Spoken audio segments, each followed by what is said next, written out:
Gadis ini dipaksa menikah dengan polisi demi menyelamatkan keluarganya dari lilitan utang. Tapi siapa sangka, pernikahan itu justru menjadi awal dari mimpi buruk. Dan saat ia ingin kembali ke pelukan pria yang benar-benar mencintainya, semuanya sudah terlambat. Apa yang sebenarnya terjadi? Di sebuah rumah sederhana yang mulai rapuh dimakan usia, suara tangis ibu terdengar lirih di sudut ruang tamu. Rani, gadis muda yang baru lulus kuliah setahun lalu, hanya bisa memandangi wajah orang tuanya yang penuh kegelisahan. Tumpukan surat tagihan tergeletak di atas meja, beberapa bahkan sudah dilabeli merah. Sejak ayahnya gagal dalam usaha percetakan, kehidupan keluarga itu berubah drastis. Rumah yang dulu selalu penuh tawa, kini sunyi dihantui rasa takut akan kehilangan segalanya. Rani tahu, hidup tidak pernah mudah. Tapi dia tak pernah membayangkan akan secepat ini berubah menjadi gelap. Tiap malam ibunya sulit tidur, sementara ayahnya terpaksa menjadi buruh serabutan hanya demi bisa membeli beras. Tak jarang mereka harus meminjam uang dari rentenir, dengan bunga mencekik yang membuat utang tak pernah habis. Sebagai anak sulung, Rani merasa gagal karena tak bisa berbuat banyak, meski ia sudah bekerja paruh waktu di toko pakaian kecil. Di tengah situasi yang semakin menyesakan itu, datanglah Fadli, seorang polisi muda yang dulu pernah bertemu Rani saat mengurus laporan kehilangan dompet. Penampilannya gagah, seragamnya selalu rapi, dan cara bicaranya tenang. Fadli datang ke rumah Rani dengan niat menolong. Ia bilang bisa melunasi semua hutang keluarga mereka, asalkan Rani bersedia menjadi istrinya. Orang tua Rani langsung terdiam. Tawaran itu terdengar seperti jalan keluar, meski terasa terlalu mahal untuk ditebus dengan kehidupan anak mereka. Rani menolak dengan tegas. Dalam hatinya, ia masih memegang teguh cinta pertamanya, Ilham. Meski hanya seorang tukang ojek, Ilham adalah pria yang selalu hadir saat Rani jatuh dan rapuh. Pria itu tak pernah menjanjikan dunia, tapi selalu menawarkan bahu dan ketulusan. Mereka telah menjalin hubungan selama 2 tahun, saling menguatkan dalam keterbatasan. Bagi Rani, Ilham adalah harapan kecil di tengah badai hidup yang menghantam. Namun, malam itu, Rani mendengar percakapan orang tuanya yang membuat dadanya sesak. Sang ayah menangis, berkata tak kuat lagi dikejar-kejar rentenir. Sang ibu hanya bisa memohon agar Rani mempertimbangkan tawaran Fadli. "Kami tidak punya pilihan lain, Nak," kata ibunya dengan mata sembab. Kata-kata itu menancap seperti paku di dada Rani. Ia sadar, cinta memang penting, tapi kenyataan lebih kejam dari dongeng. Hari-hari berikutnya terasa seperti mimpi buruk. Fadli semakin sering datang, membawa sembako, kadang uang untuk kebutuhan rumah. Rani merasa seperti dikurung dalam kandang emas, ditolong, tapi tak bebas. Hatinya tetap memberontak, tapi tatapan sayu orang tuanya membuat ia tak tega. Sementara itu, Ilham mulai menjauh. Pria itu merasa kecewa karena Rani tak lagi sekuat dulu menolak tekanan. Namun ia tetap menghormati keputusan Rani, meski dengan hati yang patah. Akhirnya, di sebuah pagi yang mendung, Rani menganggukkan kepala saat Fadli datang melamar secara resmi. Tak ada senyum di wajahnya, hanya kesunyian panjang yang tak bisa dijelaskan dengan kata. Semua tetangga mengira Rani adalah gadis beruntung yang akan menikah dengan seorang aparat negara. Padahal di balik senyum palsunya, ia sedang mengubur cinta yang selama ini jadi alasannya bertahan. Ilham tidak datang ke pernikahan itu. Ia pergi keluar kota hari itu, tak kuat melihat perempuan yang ia perjuangkan kini resmi menjadi milik orang lain. Sementara Rani berdiri di pelaminan dengan gaun putih yang indah, ia merasa seperti mengenakan baju pengantin untuk pemakaman cintanya sendiri. Pandangannya kosong. Senyum hanya muncul karena tuntutan kamera dan keluarga yang bersorak. Setelah resepsi usai, malam itu Rani duduk sendiri di kamar, menatap jari manisnya yang kini dihiasi cincin. Ia mencoba menenangkan hati, meyakinkan diri bahwa ini semua akan berakhir baik. Bahwa mungkin, seiring waktu, ia bisa mencintai Fadli. Tapi di lubuk hatinya yang terdalam, ia tahu, ia tak pernah memilih hidup ini. Ia hanya mengorbankan dirinya demi keluarga, dan kehilangan satu-satunya orang yang benar-benar mencintainya. Dan malam itu juga, tanpa sepengetahuan siapapun, Rani menulis sebuah catatan kecil di dalam buku hariannya. "Jika suatu hari nanti aku menyesal, Semoga Tuhan memberiku kekuatan untuk tetap berdiri. Ia belum tahu bahwa penyesalan itu akan datang jauh lebih cepat dari yang ia bayangkan. Hari-hari pertama setelah pernikahan itu terasa canggung dan membingungkan. Rani pindah ke rumah dinas Fadli, sebuah rumah besar yang tampak mewah dibandingkan tempat tinggal orang tuanya. Ada pendingin ruangan di setiap kamar, dapur bersih berlapis granit, dan televisi layar datar sebesar lemari. Tapi bagi Rani, rumah itu seperti museum, dingin, sunyi, dan tak memiliki kehidupan. Di sanalah ia tinggal bersama pria yang kini resmi menjadi suaminya, meski hatinya masih tertinggal di tempat lain. Fadli di luar terlihat seperti pria ideal.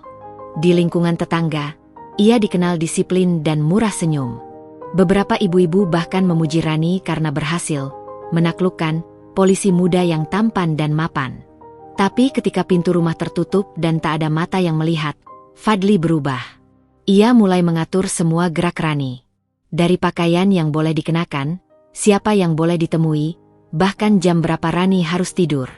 Bagi Fadli, istri adalah milik, bukan pasangan. Suatu malam, saat Rani menolak disentuh karena masih merasa canggung, Fadli membanting gelas ke lantai. "Kamu pikir aku bayar semua hutang keluargamu buat apa?" katanya dengan tatapan tajam. Rani membeku, hatinya remuk. Ia baru sadar, pernikahan ini bukanlah penyelamat, tapi penjara baru. Sejak malam itu, ketakutan mulai tumbuh di hatinya. Ia tak lagi bicara banyak, hanya menuruti agar tak dimarahi. Waktu berjalan pelan. Rani mencoba mencari celah untuk tetap waras. Ia mengisi hari dengan merawat rumah, menanam bunga di halaman belakang, dan sesekali menyibukkan diri dengan membaca buku lama yang ia bawa dari rumah orang tuanya. Tapi semuanya terasa sia-sia. Di malam hari, ia menangis diam-diam, membayangkan wajah Ilham yang dulu selalu menenangkannya. Dalam diamnya, ia berharap waktu bisa diputar kembali. Fadli bukan hanya kasar secara verbal, tapi juga emosional. Ia suka mengungkit-ungkit masa lalu Rani, menyindir bahwa Rani adalah perempuan jual diri yang dibayar dengan pelunasan utang. Setiap kata itu menusuk seperti sembilu. Rani tak pernah membalas. Ia hanya diam, karena tahu membalas hanya akan membuat Fadli makin meledak. Dan yang paling menyakitkan, Fadli tak pernah benar-benar menghargainya sebagai istri, hanya sebagai pelampiasan ego dan kekuasaan. Suatu malam, saat sedang membersihkan lemari, Rani menemukan sebuah foto lama dirinya bersama Ilham. Mereka tersenyum cerah di atas motor tua, mengenakan jaket hujan yang sama, basah kuyup karena tertangkap hujan saat pulang dari warung makan sederhana. Ia menangis sejadi-jadinya malam itu. Tangis yang tak bisa ia jelaskan dengan kata, hanya rasa hancur karena kehilangan arah hidup. Setiap kali telepon rumah berdering, Rani berharap itu dari Ilham. Tapi tak pernah terjadi. Ilham benar-benar menghilang dari hidupnya, seolah ia tak pernah ada. Rani tak berani menghubungi duluan, bukan karena malu, tapi karena ia tahu, dirinya sekarang bukan lagi Rani yang dicintai Ilham. Ia sudah jadi milik orang lain, walau tanpa cinta. Tekanan batin yang Rani alami mulai mempengaruhi fisiknya. Ia sering sakit kepala, sulit tidur, bahkan nafsu makannya hilang. Tapi Fadli tak peduli. Ia justru menyuruh Rani, jangan manja, dan mempermalukannya jika tidak terlihat ceria di depan teman-temannya. Rani hanya bisa memeluk dirinya sendiri saat malam datang, berdoa agar Tuhan segera menunjukkan jalan keluar dari neraka kecil ini. Dalam hati, Rani mulai bertanya-tanya, apakah ini takdir atau hukuman? Apakah ia sedang membayar dosa karena meninggalkan Ilham demi menuruti tekanan keluarga? Pertanyaan itu menghantui setiap malamnya, membuat ia merasa seperti orang asing di dalam tubuh sendiri. Ia bukan lagi Rani yang ceria, penuh harapan, dan punya mimpi. Ia kini hanya seorang istri yang dipaksa tersenyum di balik luka yang tak terlihat. Dan di malam yang sunyi, sambil menatap langit dari jendela kamarnya, Rani berbisik lirih pada dirinya sendiri. Kalau cinta sejati memang ada, mengapa aku justru dikurung dalam cinta yang menyakitkan? Ia belum tahu, badai sebenarnya baru saja dimulai. Hari demi hari, luka di hati Rani semakin dalam. Bukan karena satu kejadian besar, melainkan karena luka-luka kecil yang terus dikikis setiap harinya. Kata-kata Fadli makin kasar, sikapnya makin dingin. Bahkan untuk menyapa saja, Fadli mulai enggan. Ia pulang larut malam tanpa kabar. Dan saat di rumah pun lebih sering bermain ponsel atau menonton TV sendiri. Rani seperti hantu di rumahnya sendiri. Ada, tapi tak dianggap. Suatu malam, saat Fadli tertidur di ruang tamu, Rani iseng membuka ponsel suaminya. Dan di sanalah semua ketakutannya terbukti. Puluhan pesan mesra dengan perempuan lain, lengkap dengan foto-foto yang membuat hatinya mual. Fadli ternyata sering menghabiskan malam bukan karena tugas jaga, tapi karena sibuk berpura-pura menjadi pria lajang di luar sana. Rani menggigil, bukan karena kaget, tapi karena tak tahu harus kecewa atau marah duluan. Pagi harinya, ia memberanikan diri bicara. "Kamu selingkuh, Fadli?" Tanyanya dengan suara tenang, hampir tanpa emosi. Fadli hanya menoleh sebentar, lalu tersenyum sinis. "Selingkuh? Jangan bawa-bawa kata itu kalau kamu sendiri bukan istri yang baik. Aku nikahin kamu karena kasihan, bukan karena cinta." Rani nyaris terjatuh. Kata-kata itu lebih menyakitkan daripada pukulan. Ia sadar, harapannya untuk memperbaiki rumah tangga ini sudah hancur. Rani mencoba berbicara pada kedua orang tuanya. Ia berharap akan ada dukungan, atau setidaknya pelukan. Tapi respons mereka justru membuatnya makin rapuh. "Bertahanlah, nak. Namanya juga rumah tangga. Pasti ada pahitnya," kata sang ibu, menunduk. Ayahnya pun tak berani menatap mata Rani. Seolah semua orang sepakat bahwa kebahagiaannya adalah harga yang pantas demi pelunasan utang masa lalu. Sejak saat itu, Rani berhenti berharap. Ia hidup seperti robot, bangun pagi, masak, membersihkan rumah, lalu menunggu malam datang dengan perasaan sesak. Bahkan suara detik jam dinding terasa menyesakan. Ia merasa ditinggalkan oleh semua orang, bahkan oleh dirinya sendiri. Cermin pun tak lagi menampilkan sosok perempuan yang dulu punya semangat hidup. Yang ia lihat hanyalah bayangan lelah tanpa arah. Di tengah kehancuran itu, satu hal yang membuatnya bertahan hanyalah kenangan. Ia sering memandangi foto-foto lama bersama Ilham, dan menuliskan puisi yang tak pernah ia tunjukkan pada siapapun. Kata-kata itu bukan untuk dibaca, tapi sebagai cara untuk tetap waras. Ia tahu tak bisa menghubungi Ilham, tapi hatinya terus berteriak memanggil nama yang pernah mengisi hidupnya dengan tawa. Puncaknya terjadi ketika Fadli memukul Rani untuk pertama kalinya. Bukan karena cekcok besar, tapi hanya karena Rani lupa menyetrika baju dinasnya. Tamparan itu membuat bibir Rani berdarah, dan disitulah semuanya berubah. Untuk pertama kalinya, Rani tidak menangis. Ia hanya menatap kosong, lalu masuk kamar dan mengunci diri. Malam itu, ia tidak tidur. Ia hanya duduk sambil memikirkan satu hal. Ini harus diakhiri. Keesokan harinya, Rani pergi ke pengadilan agama dengan langkah gemetar. Ia membawa semua bukti, foto luka, tangkapan layar percakapan selingkuh, dan surat nikah. Ia tak tahu dari mana datangnya keberanian itu, tapi ia tahu, jika ia tidak mengambil langkah ini sekarang, hidupnya akan habis pelan-pelan. Ia ingin bebas. Bukan untuk kembali ke Ilham, tapi untuk menemukan kembali siapa dirinya sebenarnya. Proses perceraian itu tak mudah. Fadli menolak mentah-mentah. Ia mencaci Rani di depan petugas, menyebutnya tak tahu diri, tak tahu berterima kasih. Tapi Rani tetap diam. Ia sudah terlalu lelah untuk marah. Dalam sidang keempat, hakim akhirnya mengetuk palu. Resmi sudah, Rani bebas dari pernikahan yang selama ini hanya membuatnya merasa seperti tahanan. Saat keluar dari ruang sidang, Rani berdiri sejenak di bawah pohon besar dekat gerbang. Angin sore menyapu rambutnya yang kusut, dan untuk pertama kalinya dalam waktu yang lama, ia bisa menarik napas panjang tanpa rasa takut. Meski dadanya masih sesak, ada satu hal yang ia bisikan ke diri sendiri. "Aku mungkin terluka, tapi aku belum kalah." Beberapa minggu setelah perceraian, Rani kembali ke rumah orang tuanya. Ia disambut dengan keheningan. Tidak ada pelukan hangat, tidak ada pertanyaan hangat soal bagaimana perasaannya. Ibu hanya menyajikan teh hangat di meja, lalu kembali sibuk membersihkan dapur. Ayah pun lebih banyak duduk di beranda, menatap langit seperti mencari jawaban atas masa depan yang tak pasti. Rani tahu, mereka merasa bersalah, tapi tak berani mengakuinya. Ia pun memilih diam, berusaha tidak menambah beban. Hari-hari kembali berjalan lambat. Rani mulai mencari pekerjaan kecil, sekadar untuk mengalihkan pikiran. Ia bekerja sebagai penjaga toko kelontong milik tetangga yang baik hati. Upahnya tak besar, tapi cukup untuk makan dan membeli kebutuhan pribadi. Ia merasa lebih tenang di tempat itu. Tak ada teriakan, tak ada sindiran, hanya kesederhanaan yang membantunya menyembuhkan luka sedikit demi sedikit. Namun bayangan masa lalu terus menghantui. Setiap motor lewat di depan toko, Rani selalu refleks menoleh, berharap itu ilham.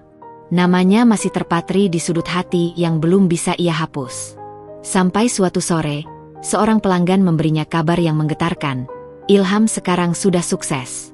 Ia tak lagi mengojek, tapi punya usaha sendiri, bengkel motor dan toko onderdil yang cukup terkenal di kota sebelah. Bahkan katanya, Ilham kini sudah menikah. Rani nyaris menjatuhkan botol minuman yang sedang ia susun. Dadanya bergetar, matanya panas. Ia berusaha tersenyum di depan pelanggan, tapi jiwanya remuk di dalam. Ia tidak cemburu karena wanita lain yang merebut Ilham. Ia sedih karena akhirnya sadar, lelaki yang dulu ia tinggalkan demi jalan keluar, justru berhasil keluar dari kemiskinan dengan usahanya sendiri.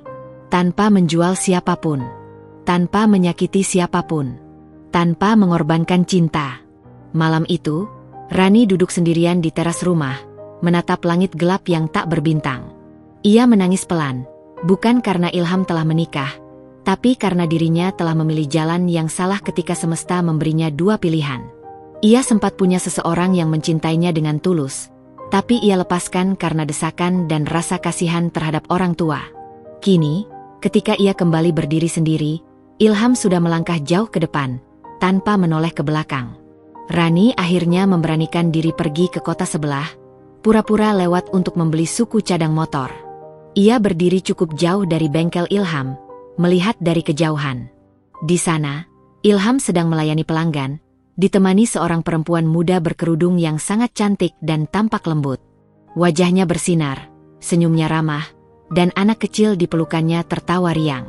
Rani tahu, itu istri dan anak Ilham. Mereka terlihat bahagia. Sangat bahagia. Hati Rani hancur seketika, tapi ia tetap berdiri tegak. Ia tidak ingin menangis di tempat itu. Ia hanya menghela napas, lalu berbalik arah, berjalan pelan sambil menunduk. Ada bagian dari dirinya yang ingin menghampiri Ilham, mengatakan semua kebenaran, meminta maaf, memohon kesempatan kedua. Tapi ia sadar, cinta sejati tak bisa terus-menerus disakiti lalu diminta kembali. Ilham berhak bahagia, bahkan jika kebahagiaan itu bukan bersamanya. Dalam perjalanan pulang naik angkot, Rani menatap jendela yang dipenuhi embun. Di kaca itu, ia menulis dengan jari, kalau waktu bisa diulang. Tapi sebelum ia menyelesaikan kalimat itu, embun sudah menghapus tulisan samar itu. Dan saat itulah ia tahu, tak semua penyesalan mendapat kesempatan kedua. Ada cinta yang memang hanya mampir untuk menguatkan, lalu pergi, selamanya. Setelah pertemuan singkat yang tak disengaja dengan bayangan masa lalu, Rani pulang dengan hati hancur, tapi pikirannya mulai jernih. Untuk pertama kalinya, ia tidak lagi menangisi kehilangan Ilham, melainkan mulai bertanya pada dirinya sendiri. Kalau aku ingin bahagia, apa yang bisa kulakukan hari ini, bukan kemarin? Pertanyaan itu terus terngiang di kepalanya selama berhari-hari, hingga akhirnya ia sadar bahwa satu-satunya cara untuk sembuh adalah dengan bangkit dan membangun dirinya sendiri. Dengan sisa tabungan dari hasil bekerja di toko kelontong, Rani mulai belajar hal baru, membuat kue rumahan. Ia mengikuti kelas online gratis, mencoba resep dari YouTube, bahkan tak segan gagal berkali-kali. Dapur kecil di rumahnya menjadi saksi perjuangan itu. Setiap malam ia bereksperimen, mencampur adonan sambil mendengarkan musik pelan. Dan setiap pagi ia menawarkan hasil kuenya ke warung-warung sekitar. Tak semua warung mau menerima, tapi satu dua mulai tertarik. Rani memberi nama usahanya, Rasa Puan. Sebuah nama yang terinspirasi dari makna kelembutan perempuan yang mampu bertahan dalam badai. Dengan plastik sederhana dan stiker kecil bertuliskan nama itu, Rani mulai menapaki jalan barunya. Ia tahu jalan ini panjang dan tidak mudah, tapi setidaknya kali ini ia berjalan dengan kekuatan sendiri, bukan karena ditarik paksa oleh keadaan atau orang lain. Dari menjual 10 kotak pertama, Rani mulai menerima pesanan 30 kotak seminggu kemudian. Beberapa pelanggan mulai memesan lewat WhatsApp, lalu meminta untuk dibantu antar ke kantor atau rumah mereka. Rani tersenyum untuk pertama kalinya setelah sekian lama. Senyum itu bukan karena uang, tapi karena ia kembali merasa berarti. Ia tahu siapa dirinya sekarang. Bukan mantan istri polisi, bukan wanita yang ditinggal Ilham.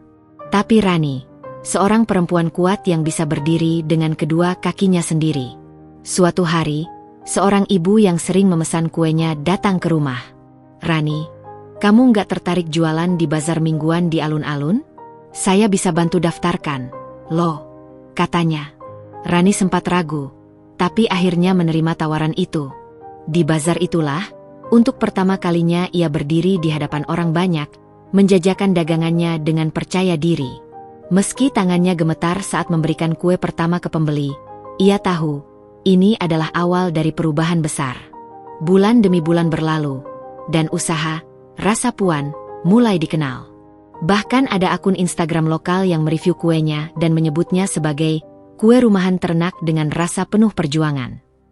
Rani mulai menerima pesanan untuk acara ulang tahun dan pernikahan kecil. Ia menyewa 2 orang tetangga untuk membantu produksi. Rumah kecil yang dulu sunyi kini dipenuhi aroma manis, tawa, dan harapan. Namun di balik semua keberhasilan itu, Rani tetap menyimpan satu ruang sunyi di hatinya.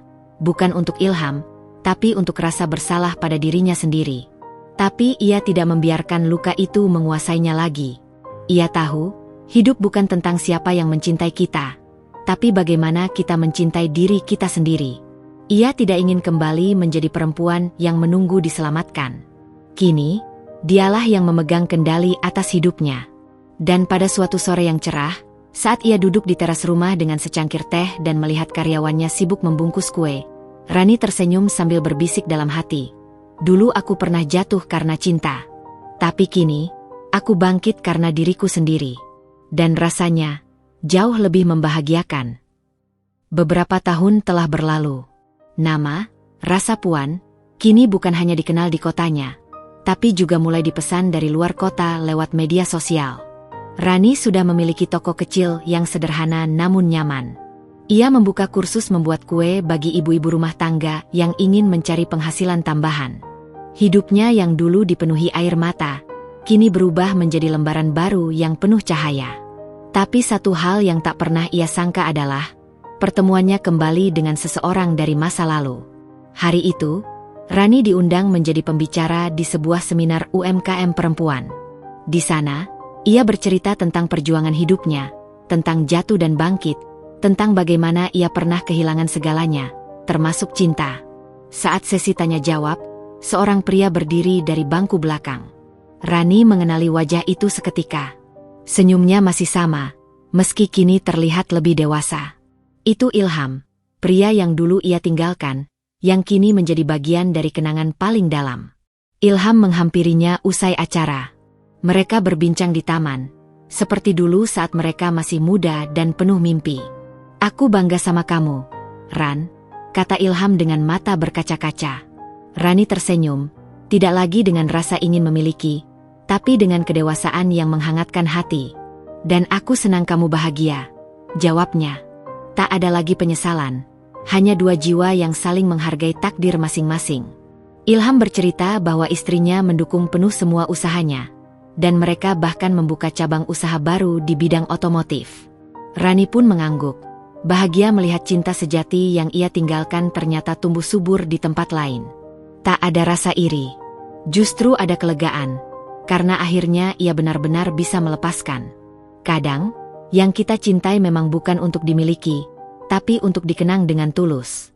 Dalam hati kecilnya, Rani tahu hidup tak selalu memberikan apa yang kita minta, tapi seringkali memberi apa yang kita butuhkan.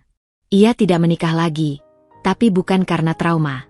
Ia hanya sedang jatuh cinta lagi, pada dirinya sendiri, pada hidup yang kini ia bentuk dengan tangan sendiri, dan pada hari-hari yang tak lagi bergantung pada cinta orang lain untuk merasa utuh. Di malam hari, ketika toko sudah tutup dan semua karyawan pulang, Rani menulis di jurnal kecilnya. "Dulu aku kira akhir bahagia itu tentang bersatu dengan orang yang kita cintai. Tapi sekarang aku tahu, Akhir bahagia itu adalah ketika kita bisa memaafkan masa lalu dan mencintai hidup yang kita jalani hari ini. Rani menutup buku harian itu sambil tersenyum. Ia lalu duduk di depan laptop dan membuka akun YouTube kecil miliknya yang kini berisi cerita-cerita perjuangan wanita lainnya. Ia sadar, mungkin hanya sebagian orang yang akan peduli. Tapi kalau kisah hidupnya bisa menyelamatkan satu orang saja dari keputusasaan, maka semua luka yang pernah ia lewati tak akan sia-sia. Kalau kamu suka dengan cerita Rani ini, jangan lupa like, komen, dan subscribe ke channel ini. Tuliskan di kolom komentar, pernahkah kamu menyesal atas pilihan di masa lalu? Yuk kita saling menguatkan di ruang cerita ini. Terima kasih sudah menonton dan sampai jumpa di kisah inspiratif berikutnya.